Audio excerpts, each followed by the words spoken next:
अस्सलामुअलैकुम and once again welcome back to my channel. मैं उम्मीद करती हूँ आप सब खुश होगे और सेहत और तंदुरुस्त होगे। आज हम सीखेंगे वो सेंटेंस जिनको उर्दू में हम काफ़ी आसानी से बोल लेते हैं, लेकिन जब बात आए इसको इंग्लिश में ट्रांसलेट करने की तब हमारे पसीने छूट जाते हैं कि यार इसकी इंग्लिश क्या होगी, इसको कैसे हम ट्रांसलेट कर पाएंगे, कैसे इसको बोल पाएंगे। आज मैं आपको ऐसे 10 सेंटेंस बताऊंगी जिन्हें इंग्लिश में ट्रांसलेट करना काफ़ी मुश्किल होता है। आप वीडियो में आगे तक रहिए ताकि आप बहुत ज़्यादा चीज़ें सीख सकें। तो अगर आप इस चैनल पर नए हैं तो मेरे चैनल को सब्सक्राइब करना और मेरे वीडियो को लाइक भी करना। चलें वीडियो में आगे बढ़ते हैं। हमारा पहला सेंटेंस है तुमसे क्या मतलब। अरे नहीं, मैं आपको नहीं बोल रही, मैं आपको सेंटेंस बता रही हूँ। तुमसे क्या मतलब। ये सेंटेंस हम बहुत बार बोलते हैं, लेकिन हमने कभी सोचा नहीं कि इसको इंग्लिश में कैसे ट्रांसलेट करेंगे। तो आज मैं आपको बताऊंगी कि इसकी इंग्लिश क्या है, इसको कैसे ट्रांसलेट करते हैं। इसकी ट्रांसलेशन है what's it to you. What's it to you. जैसे कि फॉर एग्जाम्पल, मैं कुछ भी करूं, तुमसे क्या मतलब। Whatever I do, what's it to you? या फिर मैं कहीं भी जाऊं, तुमसे क्या मतलब। Wherever I go, what's it to you? और या फिर हम बोलते हैं मैं जीऊं या मरूं, किसी को इससे क्या मतलब। Whether I live or die, what's it to anyone? हमारा दूसरा सेंटेंस है तुमने मुझे क्या समझ रखा है। तुमने मुझे क्या समझ रखा है। What do you take me for? What do you take me for? तुमने मुझे क्या समझ रखा है। जैसा कि मैं आपको एग्जाम्पल देती हूँ कि हम अक्सर कहते हैं क्या तुमने मुझे अपनी तरह पागल समझ रखा है। Do you take me for a fool like yourself. Do you take me for a fool like yourself. क्या तुमने मुझे अपनी तरह पागल समझ रखा है। क्या तुमने मुझे अपना ड्राइवर समझ रखा है। Do you take me for your driver. Do you take me for your driver. Next sentence है वो अपना वादा निभा रही है। निभाने के लिए हम वर्ड इस्तेमाल करेंगे फुलफिल। फुलफिल। जैसे कि वो अपना वादा निभा रही है, she is fulfilling her promise. और वो अपनी ड्यूटी निभा रहा है, he is fulfilling his duty. वो काम के बहाने पार्टी छोड़कर चला गया। के बहाने के लिए हम लफ्ज इस्तेमाल करेंगे ऑन प्रिटेक्स्ट ऑफ। के बहाने, जैसे काफी ज्यादा सेंटेंस होते हैं ना, वो मिलने के बहाने, वो बात करने के बहाने, वो पूछने के बहाने, वो काम करने के बहाने।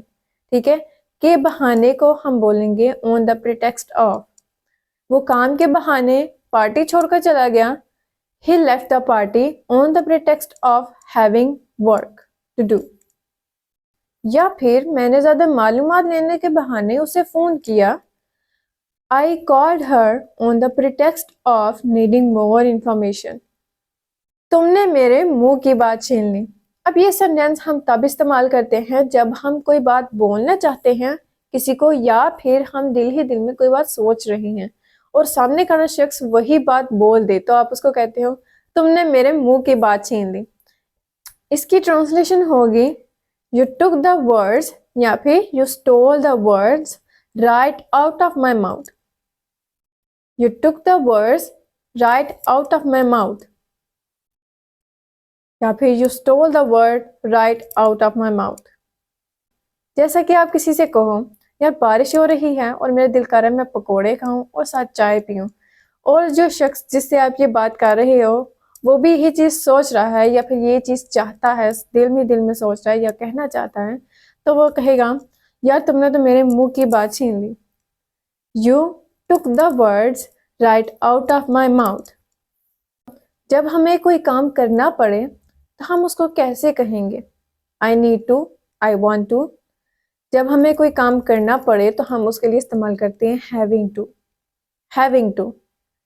जैसे कि I don't like medicine but I am having to take medicine. या फिर I am having to listen to her. मुझे उससे सुनना पड़ रहा है, I am having to listen to her. मुझे दवाइयाँ पसंद नहीं लेकिन मुझे लेनी पड़ रही हैं। I don't like medicine but I'm having to take medicine। गाड़ी साइड पे लगाना, उसके लिए हम क्या सेंटेंस इस्तेमाल करेंगे? Park the car, park the bike. No, हम उसके लिए इस्तेमाल करेंगे pull over the car, pull over the bike. ठीक है, उसके लिए हम इस्तेमाल करेंगे पुल ओवर। ट्रैफिक पुलिस ने मुझे गाड़ी साइड पे लगाने का इशारा किया। The traffic police signal me to pull over the car. Light चली गई, इसके लिए हम एक फ्रेजल वर्ब इस्तेमाल करते हैं जो कि है गो ऑफ या फिर गो आउट। लाइट चली गई, द पावर वेंट ऑफ या द इलेक्ट्रिसिटी वेंट ऑफ या फिर आउट। लाइट आ गई, इसके लिए इस्तेमाल करेंगे come back on. The power has come back on, the या फिर the electricity has come back on.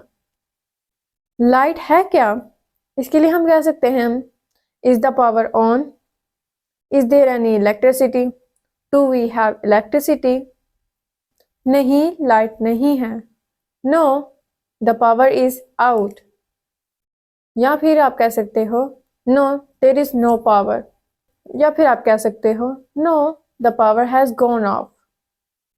आपके घर में लाइट है? डू यू हैव पावर और इलेक्ट्रिसिटी एट योर प्लेस?